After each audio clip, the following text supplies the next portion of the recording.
حضرت عمر بڑے عظیم انسان ہے.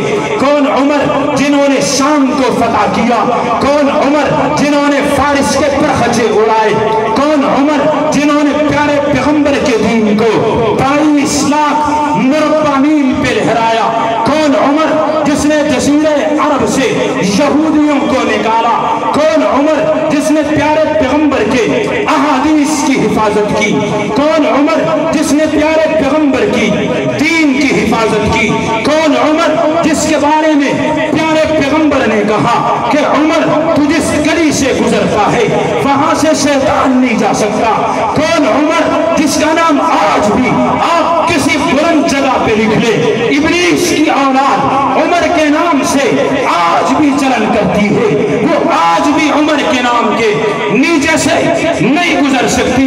یہ عمر کو اللہ نے مقام دیا.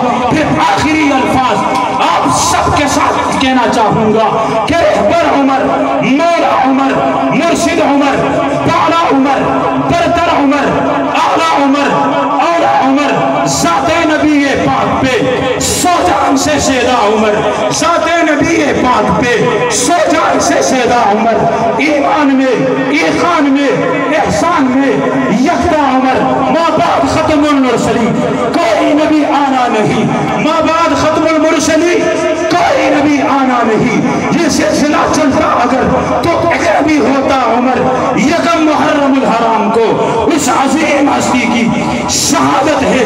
آج سارے ہاتھ بلند کر کے یہ پیش کریں کہ ہم حضرت عمر کی شہادت کو سلام عقیدت پیش کرتے ہیں, حضرت عمر کی جرأت کو سلام عقیدت پیش کرتے ہیں, حضرت عمر کے بہادری کو سلام عقیدت پیش کرتے ہیں, اور اللہ سے یہ دعا کرتے ہیں کہ یا اللہ آج مسلمان مظلوم ہے, آج مسلمان مغلوب ہے, ہمیں ایک اور عمر کی ضرورت ہے. رب کعبہ کی قسم اگر ایک اور ایسا آدمی آ گیا کہ جو عمر کے نقش قدم پہ چلے, اللہ دوبارہ اسلام کو غالب فرما دے گا, اللہ دوبارہ اسلام کو غالب فرما دے گا.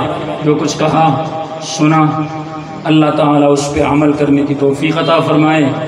آپ لوگوں کو بھی میرے خیال تکلیف ہوئی, مشقت ہوئی, بہرحال پھر کچھ نہ کچھ برداشت کرنا پڑتا ہے. تو دوسرا حضرات نے کچھ کھانے کا انتظام کیا ہے. باقی دوسری بات انتظامیہ کی طرف سے شروع میں مجھے کہا گیا, جنہوں نے پروگرام کیا ہے وہ آپ تمام احباب کو شکریہ ادا کرنا چاہتے ہیں کہ آپ تشریف لائیں. اللہ تعالیٰ آپ کے آنے کو, ہمارے بیٹھنے کو اپنی بارگاہ کے اندر صرف قبولیت عطا فرمائے.